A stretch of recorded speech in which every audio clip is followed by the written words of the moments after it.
So talk to me a little bit about a person that maybe is lacking the inspiration. Now you're an entrepreneur yourself. Yes. City Love is a company that you run, and I wonder if you have advice for people that are maybe sitting on an idea but need that push. Sure. So I think it's also helpful to explain how I was introduced to the office. In 2007, I started a small business, City Love Clothing, while I was in graduate school as a way to promote Buffalo, to get more involved in the community. I knew I wanted to do something involving Buffalo. So t-shirts became a good way to promote positive images about Buffalo and just get more involved in the community. Totally. So it was a year into my business that I met the Small Business Development Center and began meeting with a counselor there. Okay. So I did a lot of things out of order, okay? And I realized that after coming in and meeting with an advisor after I'd already started a bunch of things. Now, that has helped me tremendously in helping entrepreneurs understand the process, understand some of the mistakes that others have made, some of the mistakes or missteps that I have made. Right. So that was certainly, it was helpful for me to have that perspective. What I would say to individuals who are either timid about an idea or timid about coming to see someone is, I mean, it really can't hurt. You might share the idea with your roommates or with friends, but they're all they have vested interests, right? They want you to be happy because they're a part of your life, but they also might not be as objective and as realistic as the advisors would be. We say, hey, we want what you want, but what is what you want possible, logical, and plausible? Yeah. Yeah. That's great. Do you think that people closest to you may not have your ultimate best interests in mind, or do you think that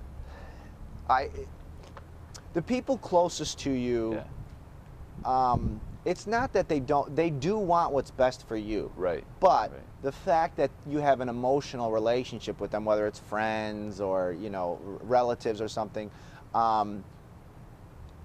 clouds your judgment. It's a conflict of interest, because I would never tell one of my siblings, that business will never work, you'll be a failure right away. Yeah. I would try and ask probing questions that help them understand where the difficulties and challenges might be. Right. But it's something entirely different to say, you're going to be a star, or, oh, that'll never work. I mean, we have to remember that people do value the people in and around their life.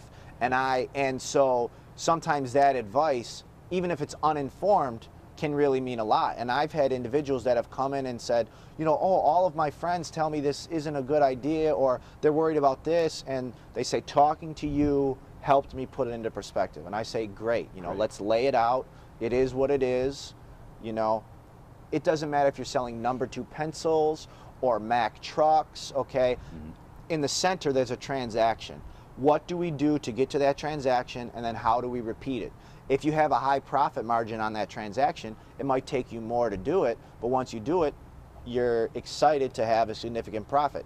If you're selling number 2 pencils, you might only make a couple cents per pencil. So you gotta churn those through more often, but there's also a larger potential market. Yeah. So I mean, we look at all those different factors, we help you analyze the competition, and we want to put you in a place where you can succeed. We're not doing the work, right? It's up to you to implement it. It's up to you every day, but we want to make sure you're focusing on the right things, and where possible, we want to give you tools so that you're more equipped than you were at the start of the day. It's a big help. Yeah. One book that inspired you. One book that inspired me. Well, on a personal note, I would say Lord of the Flies is really inspiring, because I do like, as a political science major, I like the whole idea of chaos in the lack of leadership, right? Okay. But more in relation to an entrepreneur, I read a book called The Tipping Point by Malcolm Gladwell, and it was the first of several of his books. But I really like it. When we talk about the tipping point, it's that magical point at which the scale tips and things become easier. And when we talk about it in terms of an entrepreneur, It might be branding, it might be marketing. That tipping point is that part where now just enough people know you that word of mouth is now carrying your sales. And right, yeah, that sort of stuff. the idea of he uses crime in New York City. It reached a tipping point where it went down under Rudy Giuliani. Sure. And for a myriad of reasons which aren't so apparent to the eye. Sure. I really like the another example they used was the hush puppy example, right? The hush puppy shoes where they traced it was there was this young sort of group of bohemian type people that were, you know, dressing a little bit alternatively or whatnot. Right. And they would find the hush puppies in you know, used stores, thrift stores, you know, AmVets, that sort of stuff.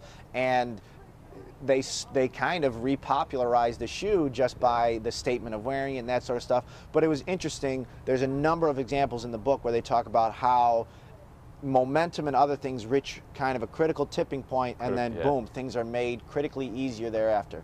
So especially for marketing, people need to realize it is more of a marathon. It's not an overnight thing. So, you know, it's going to take a while to reach that tipping point. Someone like Lenovo, right? Yeah.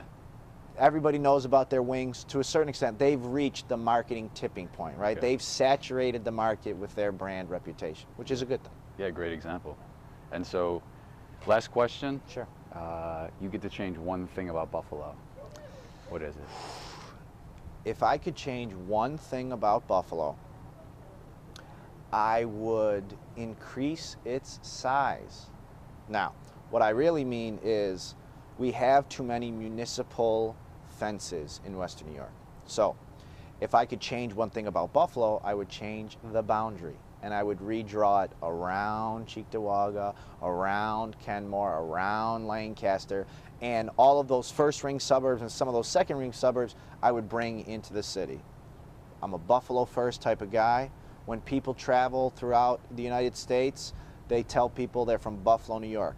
Nobody cares about Lancaster or Depew, with all due respect to the individuals who live there. The moment you come home, you tell people, oh, I live in Depew, I live in Lancaster. But when you're in Chicago or Las Vegas, you're telling people Buffalo, and everyone's saying, hey, I love it, I love it. So let's make Buffalo Buffalo. Let's make Buffalo Buffalo is what I'm saying exactly. Let's make Buffalo Buffalo. Let's all share in the problems. Let's all share in the successes. Yeah. Thanks a lot for joining us.